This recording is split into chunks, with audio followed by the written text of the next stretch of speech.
안녕하세요. 오늘 딥다이브는 여러분께서 보내주신 자료들 덕분에 아주 뜨거운 주제를 다루게 됐습니다. 바로 전기기술 자격증 얘긴데요. 이게 2025년부터 좀 큰 변화가 있다고 하죠. 전기기능사, 또 산업기사, 여기에 과정평가형이라는 새로운 방식이 도입된다는 소식이에요. 네, 맞습니다. 기존에 그 어려운 시험 준비하셨던 분들은 이게 뭐지? 하실 수 있을 것 같아요. 그래서 오늘 이 변화가 정확히 뭐고 또 왜 이렇게 의견이 갈리는지 핵심만 한번 파헤쳐 보겠습니다. 바로 시작해 볼까요? 네. 가장 먼저 짚어야 할 게 기존의 그 시험 방식, 검정형이라고 하죠.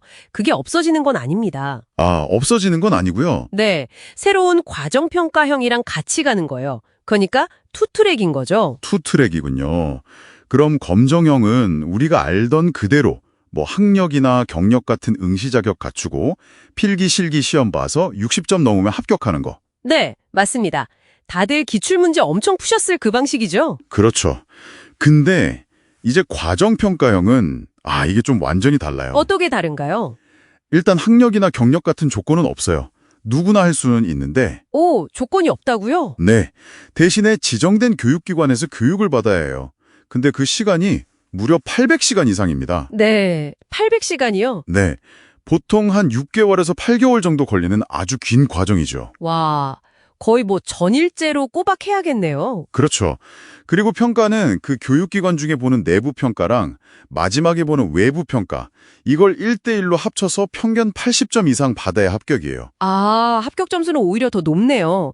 검정형은 60점인데. 네, 기준 점수는 더 높죠. 그리고 자격증에도 어떤 교육 받았는지 다 상세하게 나온다고 하고요. 그렇군요. 근데 정부는 왜 갑자기 이런 새로운 방식을 도입하려는 걸까요? 이유가 있겠죠? 가장 큰 이유로는 그 장롱 면허 문제를 얘기합니다. 자격증은 땄는데 실제 현장에서는 바로 일하기 어려운 경우. 네, 바로 그거죠. 그래서 과정평가형은 좀 실무 중심 교육을 길게 해서 바로 현장에 투입할 수 있는 인력을 키우겠다. 이게 목표예요. 목표는 좋은데요. 그런데 자료들을 보면 좀 걱정하는 목소리도 만만치 않아요. 특히 시간하고 비용 문제가. 맞아요.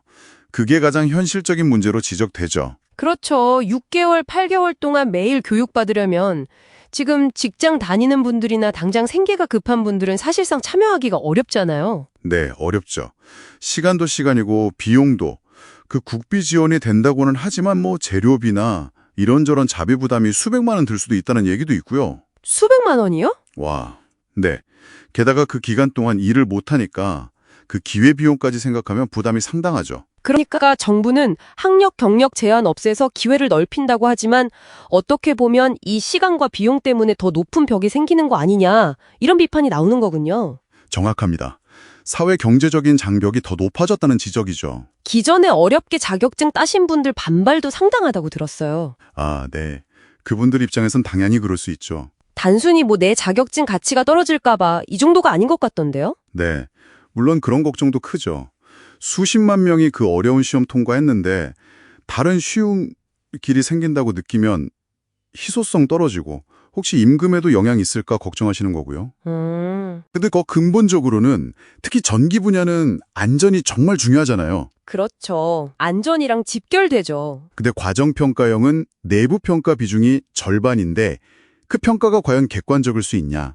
혹시 교육기관마다 좀 기준이 달라서 안전 수준이 낮아지는 거 아니냐? 이런 깊은 우려가 있는 거예요. 안전 문제. 이건 정말 민감한 부분이네요. 네. 그리고 여기서 재밌는 게 아까 쉬운 길이라고 잠깐 말씀드렸지만 이게 난이도의 역설 같은 게 있어요. 난이도의 역설이요? 네. 통계 보면 과정평가형 합격률이 85% 이렇게 엄청 높게 나와요. 85%요? 그럼 엄청 쉬운 거 아니에요? 그렇죠. 그렇게 보일 수 있는데 함정이 있죠. 그 85%는 800시간이라는 그 엄청난 교육 과정을 다 버텨내고 마지막 평가까지 간 사람들 중에서 85%라는 거예요. 그러니까 그 과정 자체가 이미 엄청난 필터링이군요. 맞습니다. 중도 탈락자 빼고 끝까지 완주한 소수 정예 안에서의 합격률인 거죠. 겉보기 합격률만 보고 쉽다고 판단하면 안 된다는 겁니다. 그렇군요. 아까 형평성 얘기도 나왔는데 학력 제한은 없앴지만 시간, 비용 장벽이 생겼다는 형평성의 착시 문제도 있고요. 네, 그런 지적들이 계속 나오고 있습니다. 그럼 앞으로 어떻게 될까요? 이게 좀 논란이 많은데 정부는 그대로 밀어붙일까요? 정부가 이 전기 분야를 전략 종목으로 지정했다는 걸 보면 추진 의지는 꽤 강해 보여요.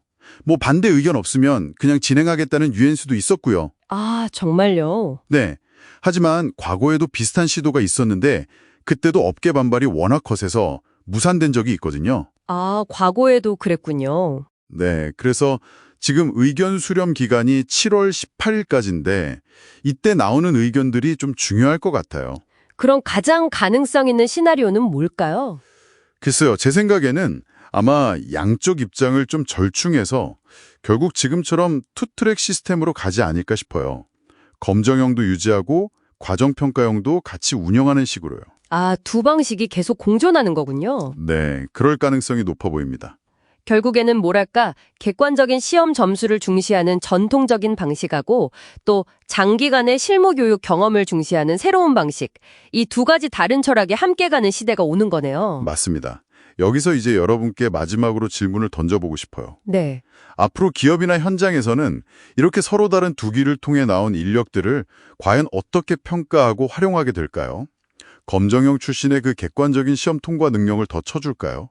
아니면 과정평가형 출신의 그 장기간 실무 중심 교육 경험을 더 높이 살까요? 어쩌면 또 각자의 강점을 인정하면서 서로 좀 다르게 활용할 수도 있겠죠. 이 새로운 자격 환경 속에서 우리 각자가 어떻게 자기 길을 찾아 나가야 할지, 이게 앞으로 우리 모두의 고민거리가 될 것 같습니다.